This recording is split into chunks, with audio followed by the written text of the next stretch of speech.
Much of your work weaves through the Great West, Golden State, and the Southwest.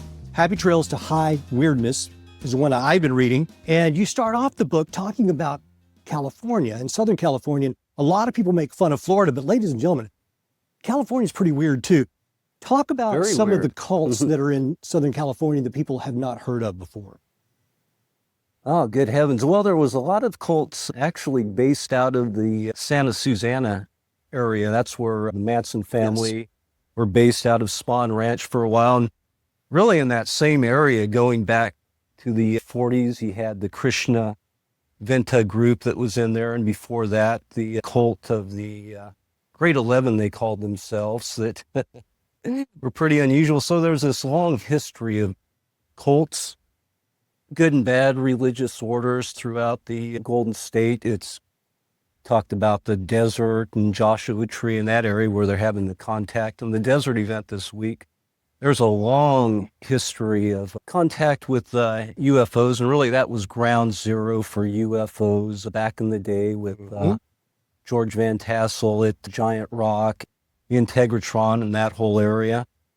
California is a hotbed, Southern California, with Jack Parsons, who was a pioneering rocket scientist and helped found JPL. He was also a ritual magician, prodigy of Aleister Crowley, and he and L. Ron Hubbard, around 1946, this was long before Scientology, he and Hubbard became associated and started a magical working called the Babylon working, the intent of which was to call down a child and bring it into the womb of a woman. They would produce the magical child. Anyway, during the course of all this stuff going on, they were conducting a ritual in the Mojave Desert. As legend goes, you know, there's a lot of legends surrounding these things where they came in contact. And I've heard different stories, but it appeared to be ETs. They perceived them as ETs, maybe Venusians. This was 1946. So this is one of the legends in ufology. Look at 1946, the following year is when Kenneth Arnold had his sightings over Washington State, which started the modern era of UFOs. And some suggest that Hubbard and Parsons opened up some portal that allowed these critters to fly in. 47 was also the Roswell crash, whatever that actually really was. Yeah, I've heard also as well, some people have said that Parsons was a contemporary, I'm spacing on his name, the gentleman who just had the flying saucer over Washington Mountains. Kenneth Arnold. Kenneth Arnold. Is that true that Parsons and Arnold were flying buddies? I probably started that rumor, well, no, there's possibly some truth to it. I not started the rumor, but helped promote it. Yeah. And where did I first hear about that? Perhaps in Sex and Rockets is a book about Jack Parsons by Farrell House. And actually where I first heard that was from the conspiracy researcher John Judge, passed on a couple of years ago. And his take on UFOs was that it was a government cover-up, basically to conceal the testing of secret crap, and that Arnold and Parsons were flying partners. Right. I went, wow. That's interesting. That's interesting. I contacted John Judge a couple of years ago before he died, and I asked him, where did you get that information at? And he goes, it's kind of vague, or he wasn't sure. Well, I in that Sex and Rockets book, I go, no, I heard you said that like 3 or 4 years before that, and I'm trying to figure out where this came from. And he could never tell me conclusively. Maybe somebody passed it along to him, so I haven't found anything to confirm it. You have been to Giant Rock and you've been to the Integratron. I've interviewed George Van Tassel's nephew earlier this past year. Tell me a little bit about your experiences out at Giant Rock. Well, yeah, I first became interested when I started hearing the history about Giant Rock. And in a nutshell, George Van Tassel went out there. He worked for Hughes Aircraft and different aviation, but he got tired of the rat race and the corporate 9-to-5 job. And he lived in Santa Monica, right? I think for a bit. Yeah, I believe so. So for some reason, he just went out to the desert and they found this rock. Actually, he had a friend of his, Kritzer, who actually lived there before him under the rock. Kritzer is a whole different story, and there's a lady named Barbara Harris that can tell you a lot about that. But anyway, so Van Tassel went out there and set up an airport at the rock. It was a landing strip, Giant Rock Airport. And they also had a room under Giant Rock where they did a lot of channelings of the aliens. And this is the 50s, right? this was the 50 and 52 at Giant Rock. Yeah, George Van Tassel had his vision. He was contacted by Venusians or an entity named Solganda or who knows, but who instructed him to build the Integratron, Right. which nowadays looks kind of like a wacky observatory. And it was the ultimate thing this was going to do was be a rejuvenation machine that could turn back aging or stop aging. And so people started flocking out there to meet George Van Tassel, this guy who was channeling aliens. And they started having spacecraft conferences out there back in the day. And within a few years, they're getting 2,000 to 3,000 contactees showing up. So that became ground zero for the contactee movement. And so, of course, yeah, I was interested and have gone out there a number of occasions to visit Giant Rock and the Integratron. There's a lot of great history. The Integratron, so did you go in that and experience one of the sound baths? I think you mentioned that you did. I have done that, which is pretty awesome. They play bowls. You know how that works? Tibetan bowls? Yeah. You rub them and they give different frequencies, and that puts you in one of those ohms-like state of minds. I've also played music up on the top of the Integratron. And the acoustics of the building, there's something unique about it. Amazing acoustics. I believe it's all wood. They didn't use any iron nails, correct? Entirely constructed of wood. And there's also crystal caverns and such underneath, so they think this is one of those areas where there's a lot of ley lines or earth energies Sure. or whatever, a magical spot, which might be one of the other reasons that supposedly there's been so many UFO sightings going on out there. Of course, there's a military base nearby as well. Is that China Lake? Or 29 Palms 29 has Palms. it. So these days, the Integratron, I think it's run by perhaps a couple of sisters or something, and they're doing more of kind of what I think is Van Tassel's original intention as a healing facility, correct? They've gone in a little bit of different direction than Van Tassel, but yeah, that's what it's used for up on top of the Integratron, the healing baths with the bowls that make the sound. And they have a lot of different events and things going on there. I'm trying to remember the sisters' names are Carl, Nancy, and Joanne Carl are the sisters' names. Was the place where they had many of these UFO abductee festivals, and Adamski and all these folks would come out there. And how many people did you say used to attend these? It was big crowds. At the height, I've heard numbers up to 5,000, which was very, back then, remote, and you didn't have facilities, really. It was just a bunch of people meeting out there.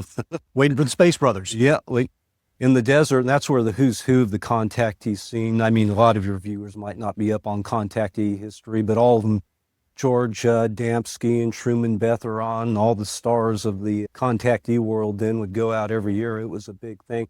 And it started to, as time progressed, kind of faded away, and there was even kind of more of a psychedelic scene that happened there towards the end. You Makes had sense. that influence going on. And then in 1977, Van Tassel was here in L.A. to be filmed on a television show, and he was claiming that the Integratron was almost completed, and he was going to be the first subject. There was some inner workings, mechanical inner workings that were supposed to be in the Integratron, and blueprints as well. And Van Tassel died at what some say was a sudden death. Some people suspect he was murdered or something. I don't know about that, but apparently all his blueprints and the inner workings of the Integratron disappeared at that point as well. It's one of these UFO legends. Well, one last thing I want to touch on about Giant Rock before we move on is there's always the specter of Howard Hughes over this thing. And apparently Howard Hughes would fly in because they've got this little dirt airway. And I guess there was a little cafeteria there, and he would fly in and have pie, ostensibly. Exactly, yeah, that's a true story. Yeah, you can see some of the old pictures. It was just a little shack near Giant Rock, and they had a little restaurant there, and Van Tassel's wife supposedly made the greatest apple pie in the world. And yeah, and Howard Hughes on occasion would just fly in there and say hi and have some apple pie. And You have written what some people consider to be the book on the Manson family and the murders. and this is even above Bugliosi's Helter Skelter. It's this book here, which you also see right there. Manson and his family spent time in the desert. Here again, we're back in the desert. Talk a little bit about this. And one of the things that you brought up, but one thing you mentioned in the books is that he was really into coyotes, which I find interesting. He's a bit coyote-like. He tuned into nature. Yeah, they felt that he associated himself with the coyote, the lone outsider out there in the wilderness, you know, that sometimes they'll gather into packs and go raid whatever they can. But yeah, and that coyotes, they had a higher level of awareness. And that's what he promoted when they got out to the desert, that the paranoia started creeping in, but that paranoia, it could be a good thing. It gave you a higher awareness. Paranoia was a higher form of awareness. And so, yeah, Manson identified with the coyote. He called that coyote noia. Right. Getting in that mind space. Well, I was never aware of that. When I read it in Happy Trails, I was like, actually, I can kind of see that. And coyotes are wily animals. But here's what I don't understand. This continued fascination with Manson, and you and I have discussed this. I mean, just this week, I believe, a new David Duchovny television show called Aquarius has come out with the Manson kind of backdrop. What is it about the Manson family and those murders that continue to entrance the population, or is it just Hollywood that's entranced? Yeah, I think it's media partly. That Manson was the poster child for the end of the 60s. Everything, all the hopes and aspirations, the idealism, in some people's mind took a great blow, you know, and it signaled the end of the 60s. So there's that in the public consciousness. And he was this charismatic figure with these young ladies were drawn to him. So it's continuing fascination there. In the mid-70s, there was a great mini-series on the Manson family. And that's what first drew me to it. Yeah, and every few years you have these television programs. So it's a combination of these. And Manson certainly has done nothing over the years to try to diminish his powers, you know. Well, you and I, another thing we were discussing, because people always ask you, I've been listening to a lot of your interviews, and the thing that a lot of people want to know was Manson some form of agent? And personally, I'm dubious of that. However, I don't really know, but it just seems to me like, and I want to hear your feedback on this, it seems to me like if he were an agent of some intelligence group, he's had 50 years behind bars to come clean. I would think the guy would want to get out, but you kind of put the point quite well. It's like most of his life he spent in bars. What do you see to the whole argument that he was an agent of some sort? Well, I'm not totally convinced one way or the other, but that's one of the reasons I got into this book, because there were so many conspiracy theories surrounding Manson. And some of them make a certain amount of sense. There was a fellow named Preston Guillory who worked for the Los Angeles Sheriff's Office back in the day when Manson was at Spawn Ranch. And he later came out and said, and this was an interview to the conspiracy researcher Mae Brussel, that they'd been told to keep hands off of Manson, even though they knew some shady stuff was going on at Spawn Ranch. And he was on parole, but he had underage women. There was some charges of rape. They had weapons. And so... certainly drugs. Oh, yes. And they were dealing drugs. And so, you know, the story has been, or the theory has been over the years, that he was some type of agent provocateur. This was around 68 or so, when the government had the COINTEL program, counterintelligence, where they groomed agent provocateurs and put them in different cults, hippie communes, such as the Manson, monitored the Black Panther movement, and basically undermined the Black Panther. And so some suggest this was Manson's role, that he was some type of provocateur, FBI informant, that they were using him. I guess a lot of things point to this, but we have no, smoking gun to really say for sure, you know. I consider you an authority on Manson. In your heart, your gut, what was the deal with this guy? I mean, was he just a bad dude? I mean, or was there, what do you feel was going on with this guy? He wasn't a good dude. No, he wasn't a good. Did he actually get blood on his hands? No.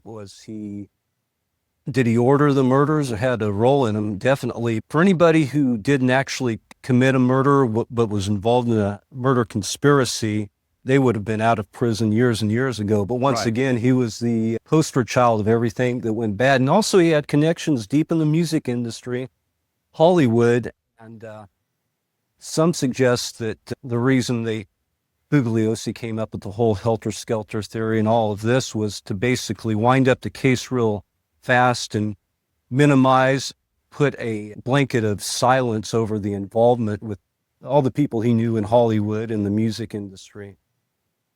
Well, our very first episode of Antidote, we had a person you and I both admire greatly, David McGowan, and he talked in his book, Weird Scenes, about the access that Manson had to the Hollywood crowd. And he certainly had great access. I've heard other people say that they don't think that's crazy, that if you were a wandering hippie, it would have been easy. I don't know. Regardless, the man was held in some esteem by people like Neil Young and Dennis Wilson and guys like that. Yeah. So he had some friends in high places, many of whom I'm sure want to distance themselves from him now. But moving on, because he's not the only crazy cat we're dealing with. Let's just say he had drugs and young ladies, so that provided easy entrance. And that scene back in that era was wide open. Absolutely. It changed after the murders, Yes. One of your other books, you actually have two books on this gentleman, Kerry Thornley. Now, this was not a person that I was aware of until I learned about you. And Kerry Thornley, if I got this straight, young man, high school student, Whittier, California, with a buddy, Greg Hill. They go to the bowling alley, as one does. There they are. Nice, clean-cut Americans. They go to the bowling alley, which, depending on the store, you can either get coffee at or beer or both. And they dream up a fake religion. Or it was revealed to them, or, they discovered or had a vision. Or We'll talk about that. For the people out there who don't know what Discordianism is and who this gentleman right here is, to tell us a little bit about this. Kerry Thornley there and Greg Hill. So Yes. they've been described by people who knew them at that time as free-thinking nerds. They were a couple of oddballs, and actually they got involved. They had an interest in crackpot cults. They used to visit. Who knows, they might have gone out to Giant Rock at some time, but they'd meet in a bowling alley and have philosophical conversations about all kinds of things under the sun. And at one point it got around to, why is there so much chaos in the world, and you have all these deities that supposedly religious deities that bring order, but it doesn't seem to work. Maybe order is just man's perception or trying to order a chaotic universe that we're never going to really be able to bring true order in. What we need, Kerry said, Thornley, is our own religion dedicated to chaos. And Greg Hill said, there already is a god or a goddess named Eris in Greek mythology, and she's the goddess of chaos and discord. And they said, hot damn, let's start a religion. It was basically a spoof religion to poke fun at major religions and just kind of goof off. And it eventually evolved into the Bible of Discordia and Principia Discordia, which evolved over the years with a number of people who got involved in Discordianism, like Robert Anton Wilson, Robert Shea, and Principia Discordia became a huge influence on the Illuminatus. And Discordianism, oddly enough, is, this started as an in-joke between a few friends. Nowadays, if you get on the internet, you'll see there's thousands of Discordians worldwide. These guys had no idea that a spoof religion would. So people take this seriously, or they're just playing along? Discordians are all different. You shouldn't take it too seriously. Right. But then again, Thornley, interesting character. He met Oswald in the Marines. This was 58 is when they discovered Discordianism. In 59, he met Lee Harvey Oswald in the Marines. Ladies and gentlemen, hold on. This guy right here met Lee Harvey Oswald in the Marines. It gets crazier from here on out. Keep going. So Thornley, he was a budding writer, and he started working on a book called The Idle Warriors, being in the military during the Cold War period and started working on this book, and it was based on composite characters of himself. Oswald, he had known Oswald a couple months, was intrigued by him, and other Marines were the composite characters. So Was this at El Toro? El Toro, where Okay. he met. So Thornley goes to Japan. He's working on this book, and it's when he gets over to Japan at Atsugi, he hears that Oswald has defected to Russia. And at that time, Thornley decides, wow, great story. I'm going to base this book entirely on Oswald. So he's writing a book about Oswald 3 years before the Kennedy assassination. Thornley went on to testify before the Warren Commission about knowing Oswald, and in early 1968, Garrison started his investigation and claimed that Kerry Thornley was a diabolical CIA agent. He was one of the notorious Oswald doubles running around pretending to be Oswald. Basically, was part of some JFK assassination conspiracy. Of course, Thornley denied all of this, but in later years, he began to suspect that maybe worshiping the goddess of chaos and discord wasn't the wisest thing. And if I understand this correctly, the CIA or the FBI thought that the whole Discordian society was some form of intelligence front. Is that correct? Not quite. Thornley was in Garrison's crosshairs. That was one of the people Garrison was going after. And Garrison had a lot of independent investigators showing up there, offering their services, volunteers. And one of them was this John Birch Society guy named Alan Chapman, who claimed, among other things, his theory was the Bavarian Illuminati was involved in some way in the JFK assassination. When Thornley heard this, he thought it was hilarious, and maybe they could pull a Discordian prank on Garrison, so they came up with their own fake letterhead saying, members of the Bavarian Illuminati, the world's oldest and most successful secret society. And they adopted Discordian Illuminati names. They started sending prank letters to Garrison saying, well, we didn't actually come here we didn't assassinate Kennedy. We've come here to illuminate you all. And it was a prank, but then Garrison got a hold of this, and other investigators like, what's going on here? What's with this Discordian society? And they figured out Thornley's Discordian name was Omar Khayyam Ravenhurst. Well, that's Thornley, and they started putting this together and Garrison had a lot of far out ideas. He connected a lot of things that really couldn't really connect unless you projected onto them, but he began to suspect that the Discordian Society was some sort of CIA front organization that was involved in JFK assassination. This is just crazy. Two high school kids in Whittier You can't in a bowling alley You can't make this stuff up. create a fake religion.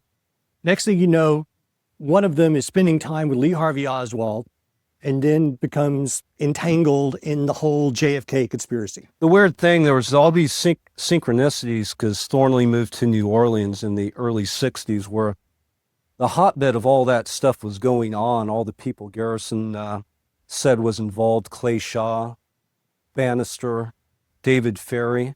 And at one time or another, by happenstance or whatever, Thornley crossed paths with all these people. Later, he suspected that somebody might have been setting him up by putting him in proximity with all these supposed people involved in the JFK assassination. What are you working on right now? Can you tell us? One of my big projects, and it involves Discordianism, and there's 3 books. This was the first book, Prankster and the Conspiracy. It's kind of like a trilogy, then Historia Discordia, Origins of the Discordian Society, and this latest one, Caught in the Crossfire, that gets more into the Jim Garrison investigation. So I got into looking at all this stuff, and there was some synchronicities involved in all of this because in 2000, I got an email from a guy named Dr. Robert Newport. Yes. Informed me that Greg Hill had died in July of that year. And I go, this was at an email address. It was a private address. Nobody really knew except family and a couple friends. I didn't use it for my writing career, It was just, anyway, I got an email from this guy. I didn't know who he was. I knew who Greg Hill was. We had a photo of him here in a sec. Co-founder of Discordia. I asked him, well, did you know Kerry Thornley as well? Because I was interested in Thornley. I was starting to write a book at that period. And he goes, yeah, I knew Kerry Thornley. I went to high school with him and Greg Hill. In fact, I'm one of the 3rd founding members of Discordianism. Wow, that's interesting. So became friends with him.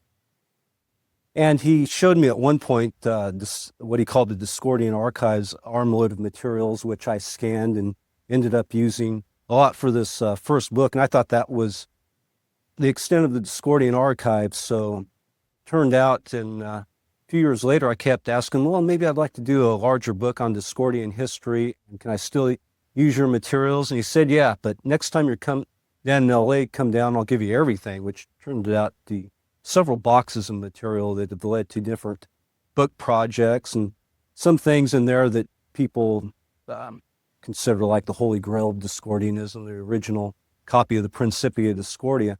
But anyway, I asked Newport again in 2009, how did you know to contact me? And he said, I have no idea how that all came about. So there's been a lot of those odd synchronicities that have led to my involvement in this stuff, you know?